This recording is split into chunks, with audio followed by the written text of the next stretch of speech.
Let me tell you something right now. You ain't for everybody. You hear me? I said you ain't for everybody, and that's the blessing. See, the moment you start chasing people who can't see your worth, you start discounting yourself. You're not a clearance item. You are full price premium, no coupons accepted. You are not a discount. Stop chasing those who ignore your worth. See, too many people walk around like they're running a clearance sale on themselves. They drop their standards. They shrink their voice. They put their own needs on hold just to keep someone else comfortable. But let's get one thing straight. You were not made to be a bargain. You are not something someone picks up just because it's cheap enough. You're a full price, high value, one of a kind original, and you don't need to chase after anybody who can't see that.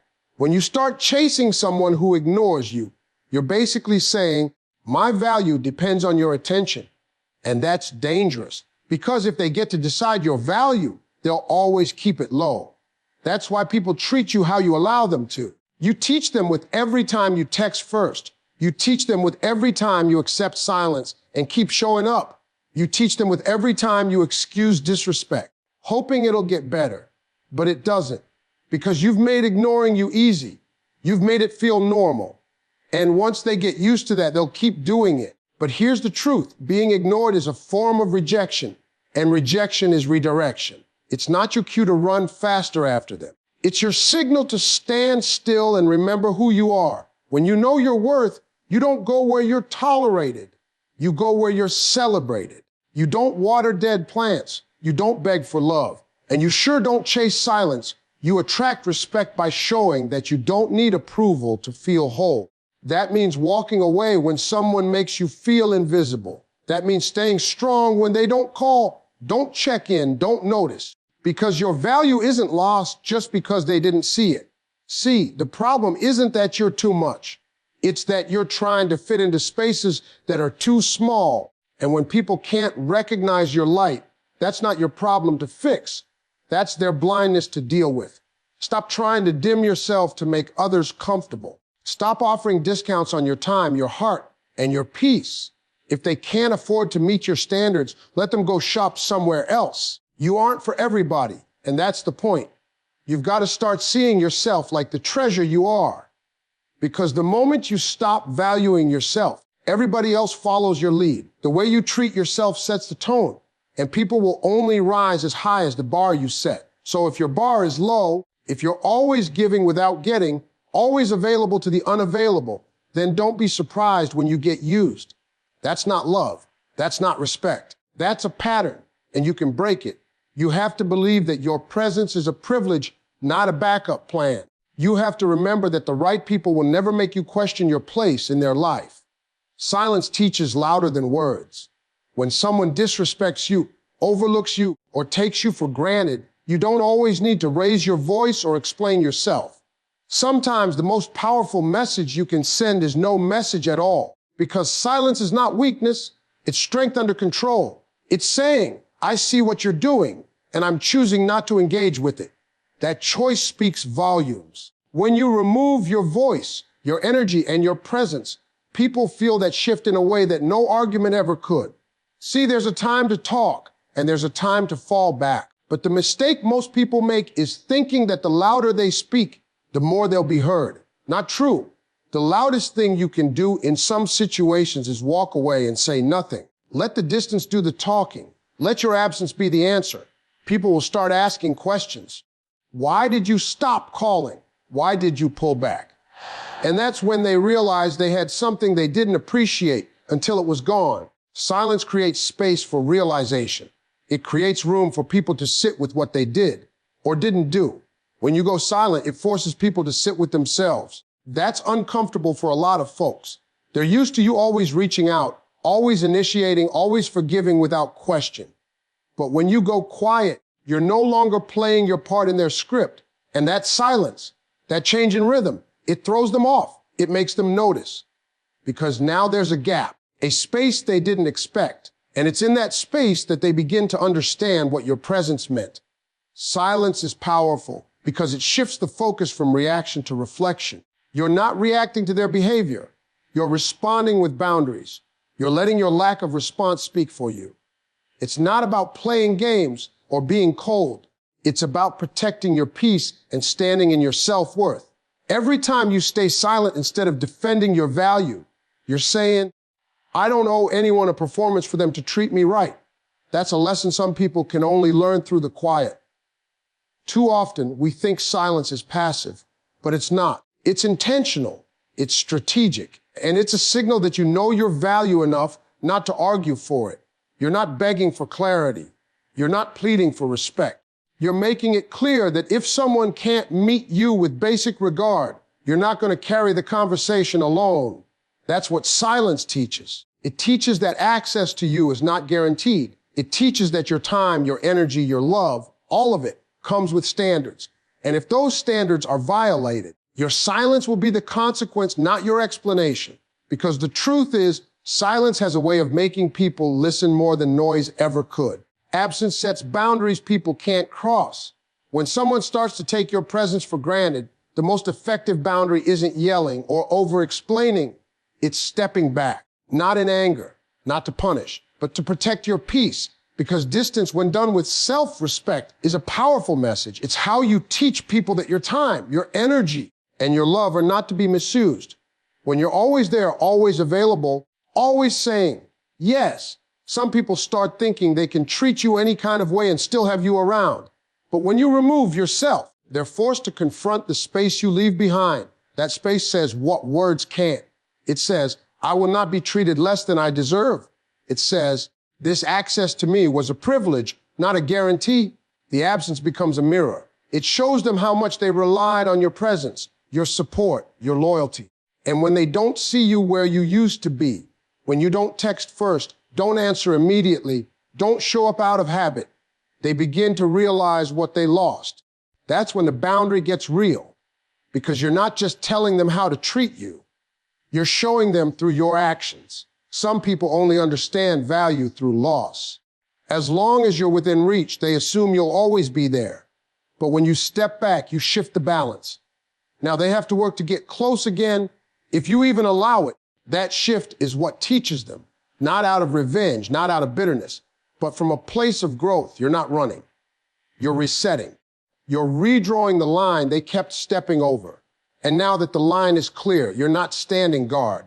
You're simply not letting them back in without the respect you deserve. Setting a boundary with absence is about honoring yourself. You don't beg for better treatment. You require it. And if someone can't meet that requirement, you leave the table.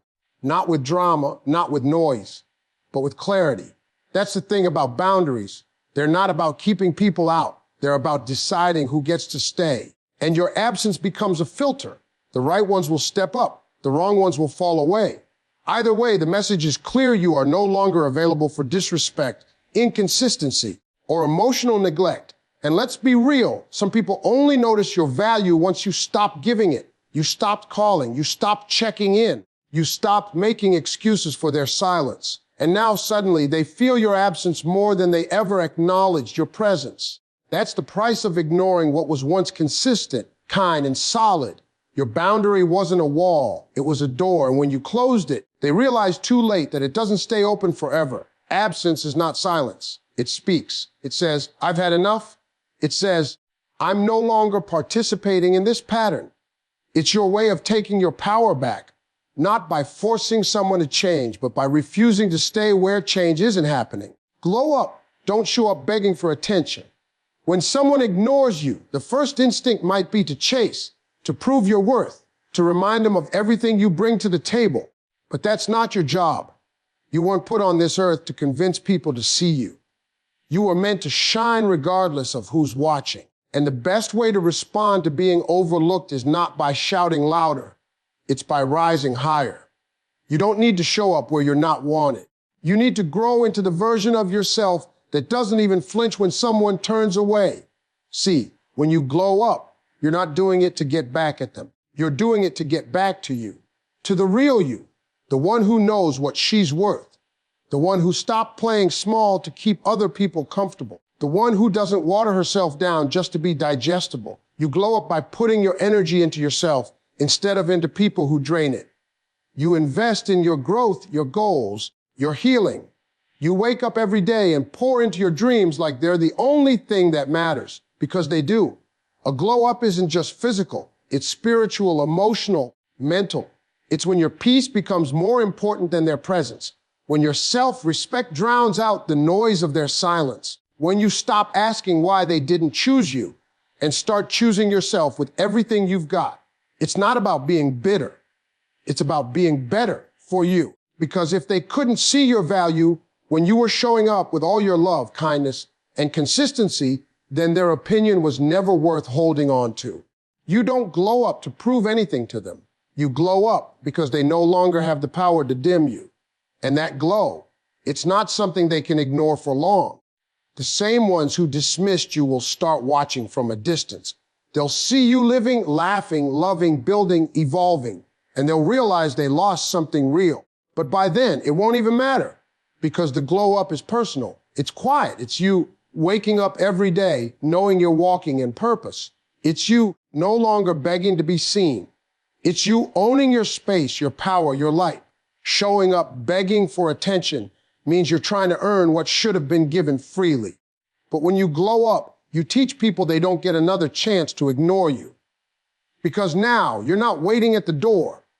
You've moved into a whole new space they can't reach. You don't announce the glow up.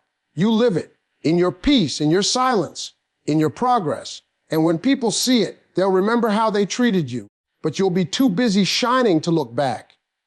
That's the power of not showing up where you weren't valued. You give yourself the gift of your own presence. You stop chasing and start choosing. You elevate in such a way that your existence becomes the only statement you need to make. Respect is earned by how you carry yourself, not how you explain yourself. You can talk all day about what you deserve, what you expect, what you won't tolerate. But if your actions don't match your words, people won't believe you. People don't learn how to treat you based on what you say. They learn by watching how you move, how you respond, how you react when your boundaries are tested. You don't have to scream your worth to be taken seriously. You just have to live it consistently, even when it's uncomfortable. There comes a point where you realize that trying to explain your value to the wrong people is like pouring water into a cup with no bottom.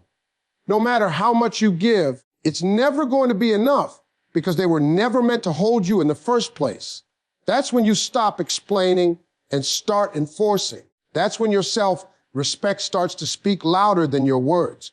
Carrying yourself with confidence, dignity, and calm assurance sends a message that doesn't need to be repeated. When you carry yourself like someone who knows they belong, people treat you like you belong. When you stop overcompensating for other people's inability to see your worth, you begin to move differently. You no longer chase conversations that don't feed you. You no longer tolerate half effort from people who expect full access to you. You learn to say less and do more, to pull back without drama, to remove yourself from situations that don't honor you. And in doing so, you teach people that your presence is not something they can mishandle without consequences.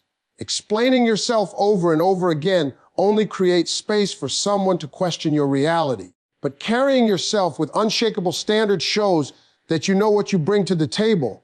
And if they can't see it, someone else will. You don't prove your worth by talking about it.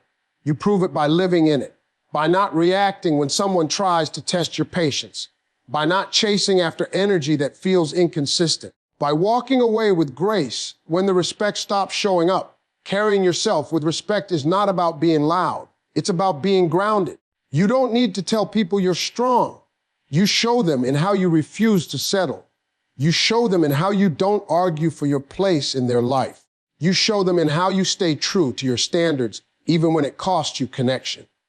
Because that's when the real respect shows up, not just from others, but from yourself. When you carry yourself with self-worth, you stop giving discounts. You stop showing up in places that don't appreciate your value. You move with clarity, and people feel that. It shifts the dynamic. Suddenly, the same people who ignored you now feel the distance. The energy changes, and that change doesn't come from your explanations. It comes from your presence, your silence, your decisions. That's how you earn respect. Your elevation is the best response to rejection. When someone overlooks you, doubts you, or counts you out, your first reaction might be to prove them wrong directly. But the real power isn't in arguing, posting quotes, or sending long messages trying to explain yourself. The real power is in leveling up so hard that the same people who dismissed you now have to watch your rise from a distance. You don't chase validation. You attract respect through growth. The higher you go, the quieter your response becomes because you're too busy becoming everything they thought you couldn't be. Rejection can hurt, no doubt. It stings when someone you gave your time, your energy, your love to turns their back or acts like you were easy to replace. But rejection is also redirection. It's life pulling you away from places where your light would have been dim. So instead of taking it as a personal attack, you use it as fuel. You shift that pain into purpose. You stop asking why they didn't see your value and start pouring into yourself. Your goals, your healing, your peace, that becomes the new focus. Elevation isn't just about success on the outside. It's about growing on the inside.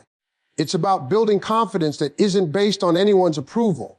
When you start leveling up, you stop needing closure from people who walked away.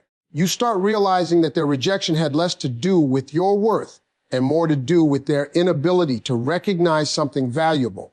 And while they stay stuck in the same patterns, you rise into a version of yourself that doesn't even fit into those old spaces anymore. There's something powerful about becoming the person you were always meant to be, especially when others thought you wouldn't get there. But this glow up is not about revenge. It's not about making them regret anything. It's about becoming so focused on your journey that they become irrelevant to it.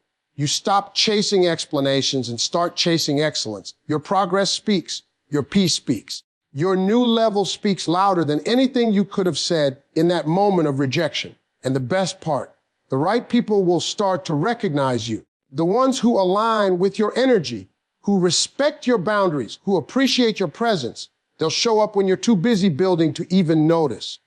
And those who ignored you, overlooked you, dismissed you, they'll see the change, but they won't have access to it anymore because elevation comes with new standards, new environments, and a new version of you that doesn't tolerate what you used to. Rejection was never the end. It was the beginning of your next chapter. And when you rise from that, when you stop explaining and start evolving, people notice. Not because you told them to, but because success has a way of making noise even in silence. You become undeniable. You become your own proof. And nothing speaks louder than rising after they thought you'd fall. Let them regret ignoring the blessing you were. You don't need to scream, post about it, or try to convince anyone of what they missed. Just keep living, keep healing, keep rising. The truth always shows itself with time. When you were showing up with love, loyalty, consistency, and effort, they were too distracted, too entitled, or too unaware to appreciate it. But that's not your burden to carry. You gave what was real. You brought value. You were a gift, and if they didn't recognize that, the loss is theirs, not yours. People get comfortable. They start thinking your presence is permanent just because you're consistent. They assume you'll keep showing up no matter how they act. But the moment you stop, the moment you go quiet, the moment you stop pouring from a place that was never being refilled, that's when reality hits. That's when they sit in the space you used to fill. That's when they scroll through old messages or photos and start feeling the weight of what they ignored. That's not bitterness. That's life teaching them a lesson you were too kind to enforce at the time. You see, when you're a blessing, you move with purpose. You lift people without asking for credit. You show up, hold space, give peace, speak life. And that kind of energy isn't easy to come by. So when someone mishandles that, when they ignore that, eventually it echoes back to them. It shows up in the form of emptiness they can't explain. It hits them during quiet moments in the gaps you used to fill. Maybe not today, maybe not tomorrow, but eventually they'll feel it. And they'll realize it wasn't just about losing a person. It was about losing peace, support, and something real. Letting someone regret losing you doesn't mean you hold on to anger or walk around with a chip on your shoulder. It means you grow so strong in your self-worth that you no longer need their validation. You stop needing them to acknowledge the blessing you were because you've already claimed it for yourself. You start showing up for you the way you used to show up for them. You give yourself the love, time, and energy that used to be wasted on people who didn't see you. Eventually, they'll come around with the, I didn't realize what I had. The I miss you. The I was going through something. But by then, you'll be so far into your own healing and growth that their words won't carry the same weight. That's not revenge, that's reality. Because you didn't leave out of spite, you left out of self-respect. You didn't walk away to teach them a lesson. You walked away because you finally learned yours. When they look back, when they realize what they let go, when they replay the moments they didn't value, that's when it hits. That's when the regret sets in. Not because you tried to make them feel it, but because truth has a way of circling back. You were the blessing and they missed it.